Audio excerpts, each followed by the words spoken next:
Bismillahirrahmanirrahim. Ya, pada kesempatan kali ini kita akan membahas tentang ikatan kovalen. Ya, di video sebelumnya saya sudah membahas tentang ikatan ion. Ya, nah pada kesempatan kali ini kita akan fokus di pembahasan ikatan kovalen.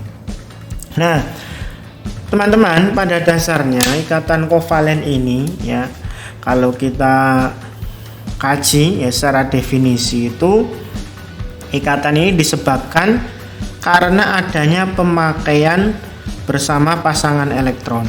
Ya, jadi ada pemakaian bersama pasangan elektron. Ya. Sedangkan kalau pada ikatan ion itu karena adanya serah terima elektron. Ya, logam menyerahkan elektronnya dan non logam menerima elektron. Tapi kalau pada kovalen itu pemakaian bersama pasangan elektron. Nah, yang harus diketahui di sini, sepasang elektron, ya, satu pasang elektron itu berarti terdiri dari dua elektron.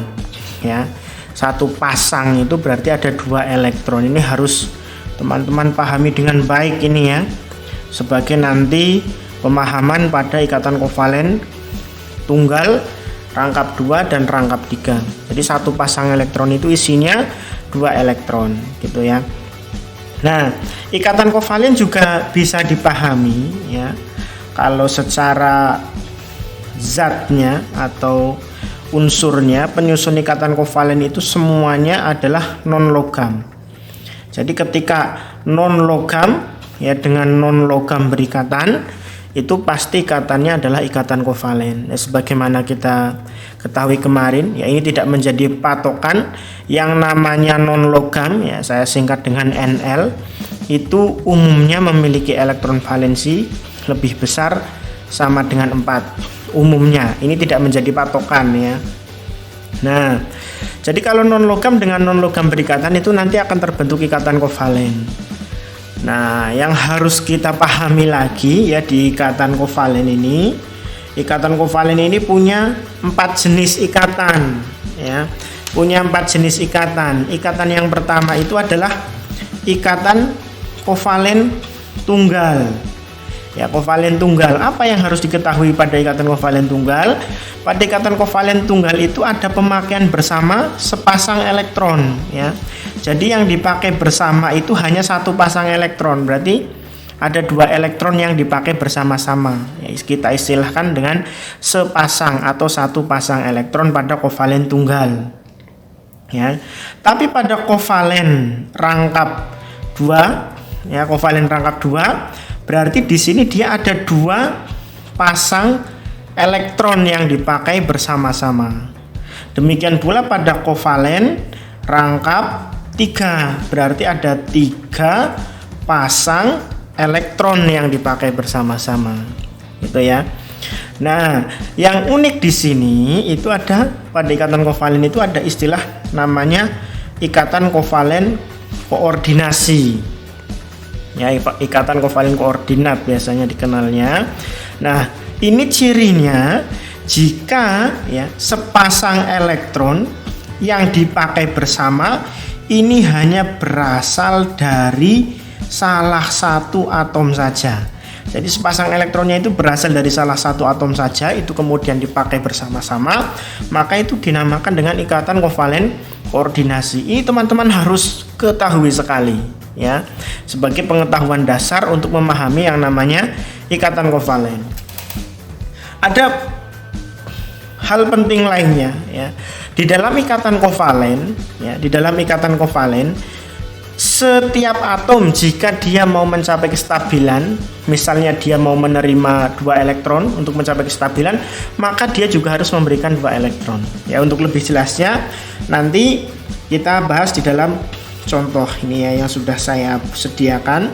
Ada banyak senyawa di sini, ya, ada A sampai dengan G senyawa yang akan kita buat proses terbentuknya ikatan kovalen, ya. Jadi kalau biasanya soal-soal di ikatan kovalen itu kita hanya membahas bagaimana sih proses terbentuknya pada senyawa kovalen tertentu, gitu ya. Jadi kita jarang sekali diminta untuk memprediksi jika unsur non logam A dengan non logam B berikatan, itu nanti akan terbentuk ikatan kovalen apa ya?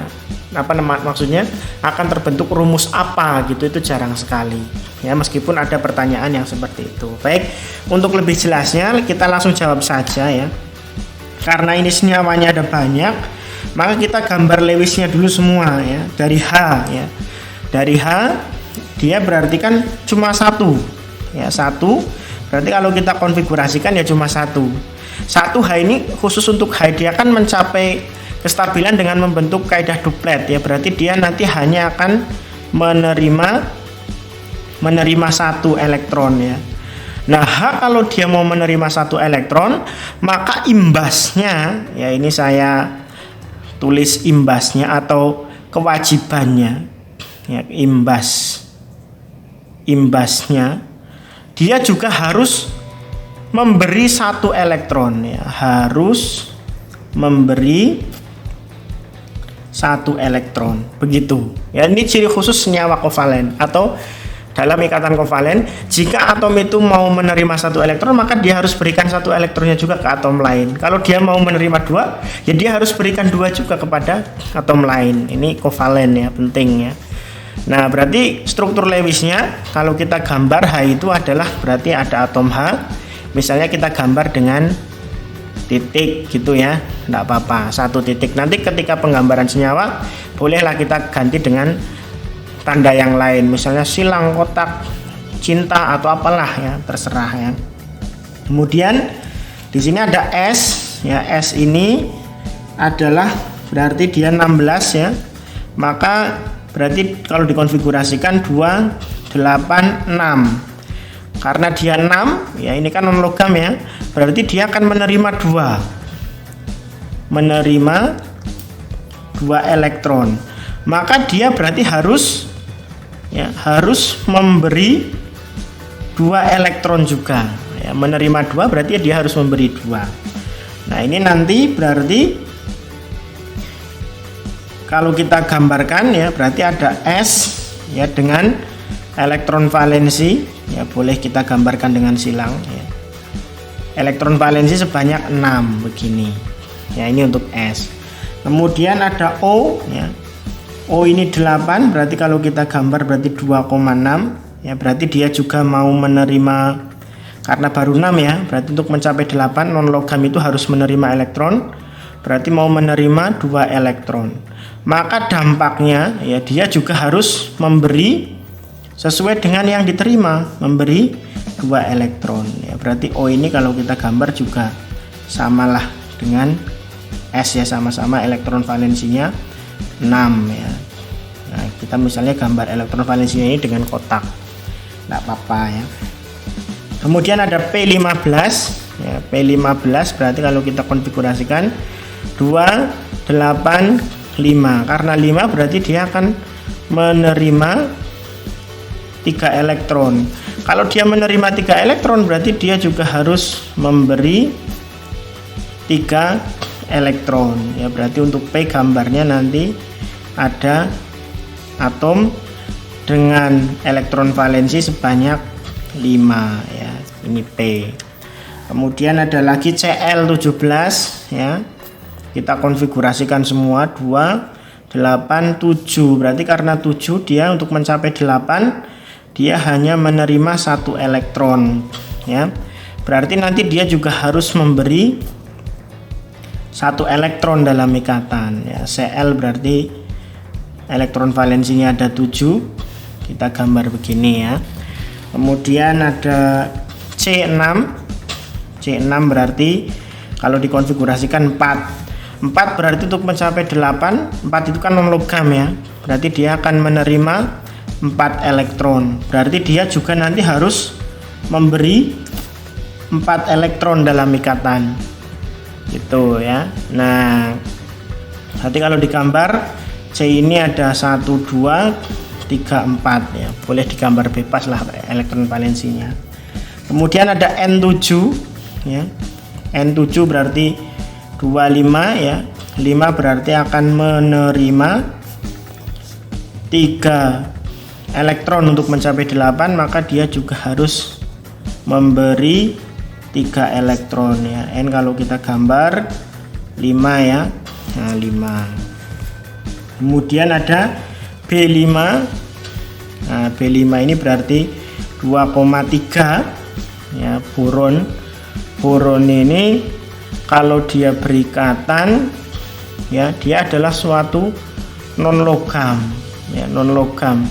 Tapi biasanya ikatan yang terbentuk pada boron itu adalah ikatan yang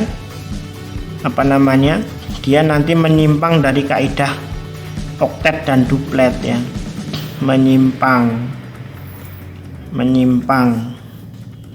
dari oktet dan duplet ya. Dia nanti akan menerima 3 dan juga akan memberi 3 ya. Tapi untuk boron ini nanti kita bahas khusus di dalam contoh soal langsung saja ya, karena dia biasanya juga membentuknya ikatan kovalen koordinasi. Baik, kita coba langsung jawab yang A. Ya, yang A ini ada senyawa HCl ya. HCl berarti kan kita cuma disuruh gambar proses terbentuk ikatannya. Berarti kita gambar H ya. H itu elektron valensinya 1 ya. Tadi H itu akan menerima 1, berarti dia juga harus memberi 1 kepada Cl, kan begitu ya. H mau menerima 1 ya, berarti dia harus memberi 1 kepada Cl. Misalnya H ini saya gambar dengan titik ya. Nah, Cl ya, Cl ini tadi mau menerima 1, berarti dia juga harus memberi 1 kepada H. Jadi kalau dia menerima 1 ya, dia juga harus memberi 1 gini. Nah, tapi elektron valensinya Cl kan ada 7, sudah ada 1 ini ya. Yang digambarkan berikatan didekatkan ya. Didekatkan dengan atomnya. Misalnya di sini H. Elektronnya kan mau dipakai berikatan dengan Cl, berarti dipasangkan di antara keduanya. Sementara yang tidak dipakai berikatan dipasangkan ya menjauhi dari atom tersebut ya. Berarti begini. Nah, ini ya. Kalau kita lingkari, nah berarti H ini sudah mencapai kaidah duplet ya, elektronnya 2, dan Cl sudah mencapai kaidah oktet. Ini namanya adalah rumus Lewisnya ya. Rumus Lewis ya. Rumus Lewis. Biasanya ditanya rumus strukturnya ya, berarti dia nanti karena yang dipakai hanya sepasang ya, 2 elektron ini berarti sepasang, maka stripnya ini cuma 1, namanya membuat rumus struktur HCl. Berarti ini termasuk kovalen tunggal. Yang bawah ini namanya adalah rumus struktur ya. Rumus struktur gitu. Nah, ya karena di sini dia tadi ya, mohon ini dicermati lagi. Kalau yang dipakai hanya sepasang, ini kan yang dipakai bersama-sama, ini elektronnya hanya sepasang ya, hanya ada 2 elektron. Berarti ini termasuk ikatan kovalen tunggal ya. Ikatan kovalen tunggal ya. Stripnya cuma 1, ini kovalen tunggal ya gitu. Ini tolong dipahami dengan baik ya. Jadi ini bolehlah tak tulis di sampingnya sini ya.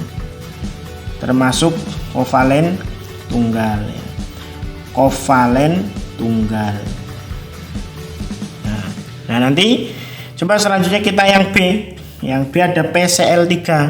Nah, kalau atomnya itu sudah lebih dari 2 atom ya, komposisinya ini kan P-nya 1, Cl-nya ada 3 ya. Maka harus paham mana yang menjadi atom pusat. Atom pusat itu atom yang paling sedikit ya, yang paling sedikit. Yang paling sedikit dalam PCl3 ini berarti P, karena P cuma 1. Berarti P nanti di sini digambar dikelilingi Cl sebanyak 3. Jadi menggambarnya begini dulu ya. Nah, tinggal nanti di sini coba kita lihat P15, dia mau menerima 3 elektron ya. Mau menerima 3 berarti dia harus memberikan 3 elektron. Gitu kan? Sementara di sini Cl mau menerima 1, Cl ya menerima 1, dia harus memberi 1. Berarti Cl, P itu kan Cl ini nanti akan memberikan ke P sebanyak 1 ya. Lah P dia kan mau menerima 3. Berarti dia harus memberi 3. Tapi satu atom Cl ini hanya mau menerima 1 elektron. Berarti 3 elektronnya P ini ya, yang 3 elektronnya itu diberikan kepada Cl ini masing-masing dikasih 1. Yang bawah juga dikasih 1. yang sebelah sampingnya juga dikasih 1. Dan masing-masing Cl ini juga memberikan kepada P sebanyak 1, karena Cl ini kan mau menerima 1 dari P, dia harus memberi 1 juga. Nah, sedangkan di sini ya, kalau kita perhatikan elektron valensinya P itu kan ada 5. Elektron valensinya ada 5. Berarti yang 2 ini tidak dipakai untuk berikatan. Gitu. Cl elektron valensinya ada 7, sudah dipasang 1. Ya, sudah dipasang 1, berarti yang lain digambar ya, tidak dipakai berikatan. Nah, begini Cl ya. Nah, nanti intinya endingnya itu kalau dilingkari dia harus 8. Nah, ini kan elektron sudah 8 ya, ini juga sudah 8, yang sebelah sini juga sudah 8. Nah, demikian pula P-nya juga sudah mencapai kaidah oktet ya, 8. Nah, ini namanya rumus Lewis-nya ya, rumus Lewis. Nah, kalau kita buat rumus strukturnya, berarti P ini ke Cl sini kan cuma ada 1 pasang, berarti stripnya cuma 1. Berarti P Cl ke bawah juga ada 1 ya, ke samping juga ada 1, dan dia punya pasangan elektron bebas. Sebenarnya ini boleh ditulis, boleh tidak di dalam rumus struktur ya, di sini. Nah, di sini ada jika atom pusat itu memiliki sepasang elektron yang tidak dipakai untuk berikatan ya, ini ya, maka ini disebut dengan namanya adalah PEB, atau istilah lainnya adalah pasangan elektron bebas ya. Jadi pasangan elektron bebas itu adalah sepasang elektron ya, atau berapa pasang elektron yang dimiliki atom pusat dan itu tidak dipakai untuk berikatan, namanya PEB. Sementara pasangan elektron yang dipakai untuk berikatan seperti ini ya, tadi belum saya jelaskan. Ini kan dipakai untuk berikatan antara P dengan Cl, ini namanya adalah pasangan elektron ikatan ya. Ini nanti penting untuk teori domain elektron ya. Jadi ada pasangan elektron bebas dan ada pasangan elektron ikatan. Nah, ini juga kalau kita lihat berarti semua ikatannya masih kovalen tunggal ya, karena masing-masing atom hanya memakai sepasang elektron untuk dipakai bersama-sama gitu. Nah, bagaimana kalau kita cek yang C ya, yang C kita gambar di bawah sini ya, yang C kita kerjakan di bawah sini. Nah, di sini C itu ada senyawa CO2 ya, CO2. Jadi unsurnya sudah lebih dari 2 ya, C-nya 1, O-nya 2. Berarti kita harus tahu atom pusatnya. Berarti atom pusatnya yang paling sedikit, C kita tempatkan di tengah ya. Berarti dikelilingi oleh O, boleh samping kiri, kanan boleh, atas bawah juga boleh ya. Nah, kita lihat di sini. C mau menerima 4 elektron, berarti dia harus memberi 4 ya. Sedangkan O mau menerima 2 elektron, berarti dia harus memberi 2. C punya 4 elektron valensi ya, C punya 4 elektron valensi, dia mau menerima 4, berarti dia harus memberikan keempat-empatnya ya, memberikan keempat-empatnya. Tapi atom O ini hanya mau menerima 2 ya, berarti 2 atomnya C diserahkan ke atom O yang di sebelah kanan, 2 atom yang lainnya diserahkan ke atom O sebelah kiri. Tapi O juga mau menyerahkan elektronnya ya. O ini kan mau menerima 2, dia juga harus memberi 2 di dalam ikatan kovalen, kecuali kovalennya koordinasi nanti lain lagi kalau kita bahas selanjutnya ya. Nah, berarti masing-masing O mau menerima 2, dia juga harus memberi 2. O masih punya elektron sebanyak 4 ya, karena elektronnya O kan ada 6. Nah, 2 sudah dipakai, berarti tinggal 4 gini. Nah, berarti di sini kalau kita lihat O-nya ini sudah 8. O yang di sebelah sini juga sudah 8 ya. Dan C-nya juga sudah mencapai 8 elektronnya. Nah, kalau kita amati baik-baik, di sini ada 1, 2, 3, 4, ada 4 elektron, berarti ada 2 pasang. Di sebelah kiri juga ada 1, 2, 3, 4, ada 2 pasang. Berarti kalau kita gambar rumus strukturnya itu berarti C Ya, kalau sepasang garisnya cuma satu, kalau dua pasang berarti garisnya dua. Ya, CO begini, ya ke kiri juga CO. Berarti dari sini, ya karena yang dipakai ada dua pasang di sini ya, ada dua pasang elektron, maka ini termasuk ikatan kovalen rangkap dua. Ya, kalau ditanya jenis ikatannya, ini berarti kovalen rangkap dua. Ini ya, nah kovalen rangkap dua. Begitu ya. Nah, ini nanti tidak akan kita bahas semua ya, akan kita bahas yang penting saja ya. Nanti bisa teman-teman coba sendiri di rumah ya. Yang misalnya kita coba C2H4, ini yang D ya, yang D ada C2H4. Nah, ingat kalau ada atom karbon berikatan ya, C-nya lebih dari satu, maka dia nanti harus dalam membuat rumusnya itu harus berdekatan dulu begini ya, C2H4. Nah, di sini kita ketahui hanya ada 4, berarti ya H4 ini harus kalian bagikan secara merata di masing-masing atom C-nya. Berarti anggap saja C yang kiri dapat 2 begini ya, C yang kanan juga dapat 2. Nah ya, atas bawah begini. Tinggal dari sini kita analisis elektron valensinya. C mau menerima 4, berarti dia harus memberi 4 ya. Tapi H hanya mau menerima 1, berarti H juga harus memberi 1. Jadi C ini kan dia punya 4 elektron valensi kalau kita amati ya. C punya 4 elektron valensi. Dia mau memberikan 4, tapi H cuma mau menerima 1. Berarti ya sudah, C ini memberikan kepada H ini sebanyak 1, H yang atas juga 1. Lah yang 2 kemana? Berarti yang 2 harus diberikan kepada atom C di sampingnya. Ini sama, C ini harus memberikan 4, tapi H hanya mau menerima 1. Berarti H yang bawah dikasih 1, H yang atas dikasih 1, sementara sisa elektron valensinya yang 4. Berarti yang 2 kan dia harus memberikan 4-4-nya ya. Dia mau menerima 4, berarti dia harus memberi 4. Nah, nanti akan imbang komposisinya. Gini ya. H juga sama. H berarti harus berikan elektronnya. Ya. H kan mau menerima 1, dia harus beri 1. Itu. Nah, begini. Kalau sudah begini, maka kalau kita cek H sudah duplet ya.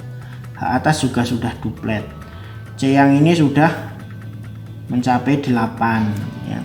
Demikian pula C yang samping kiri juga sudah mencapai 8. Nah, kemudian H ini sudah duplet mencapai 2. Nah, ini rumus Lewisnya. Kalau kita gambar rumus strukturnya, berarti yang C dengan C ini karena ada 2 pasang, berarti dia kovalen rangkap 2. Sementara dengan atom H itu ya, atom H ini boleh digambar miring, dia kan cuma 1 ya. Cuma sepasang saja ini, sepasang berarti stripnya cuma 1. Boleh digambar miring begini juga tidak apa-apa ya. Nah, ini namanya rumus strukturnya, ini rumus Lewisnya. Jadi dalam C2H4 ini ada 1 ikatan kovalen rangkap 2 yaitu C dengan C, dan ada 4 ikatan kovalen tunggal. Begitu. Biasanya kita disuruh menganalisis berapakah jumlah ikatan kovalen tunggal ya pada senyawa berikut, itu ada pertanyaan begitu ya. Kovalen tunggalnya berarti kalau ini pada C2H4 ini 1 2 3 4 ya, ada 4 kovalen tunggal dan ada kovalen rangkap 2 sebanyak 2 begini. Gitu ya. Kemudian coba kita analisis yang E ya. Yang E ini ada N2 ya, ada N2. Nah, N2 ini berarti kalau kita gambar berarti ada N dengan N ya. N tadi kalau kita lihat elektron valensinya 5, dia mau menerima 3. Menerima 3 berarti dia harus memberi 3. Berarti ini 3-nya ini harus diberikan ke sini ya. N yang satunya, yang 2 tidak dipakai berikatan. Sama, berarti N yang sampingnya juga dia harus memberi 3 ya. Yang 2 tidak dipakai berikatan. Kalau begini kan berarti menjadi N1-nya sudah 8 ya, N1-nya juga sudah 8. Berarti kalau kita gambar rumus strukturnya ini menjadi N ya, karena ada berapa ini? 1 2 3 4 5 6, ada 6 elektron, berarti ada 3 pasang. 3 pasang ya, karena satu pasang itu kan 2 elektron. 3 pasang berarti stripnya ada 3, berarti ini adalah kovalen rangkap 3 ya ini. Jadi ini adalah kovalen rangkap 3. Nah, ini penting untuk diketahui.